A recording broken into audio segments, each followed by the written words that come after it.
Good day! Mga bossing, another day, another programming and duplicate serye na naman po tayo. Another Honda PCX 160 na nanggaling pa sa Venereal Trias, Cavite.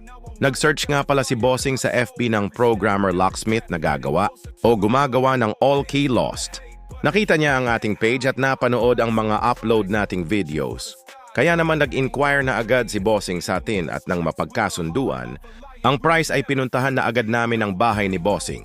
Kaya kung ikaw ay nawalan din ng susi o remote at kung may iba ka pang concern sa inyong mga motor o sasakyan basta about programming, master na master namin yan, mag-inquire lamang po sa aming page. Mura, mabilis at quality pa, plus bibigyan ka pa namin ng warranty at ilalagay ko po sa comment section ang lahat ng details at iba pa naming mga services, mga bossing. Kita-kits po tayo sa susunod pa naming mga videos na i-upload. Ride safe always and God bless po sa ating lahat.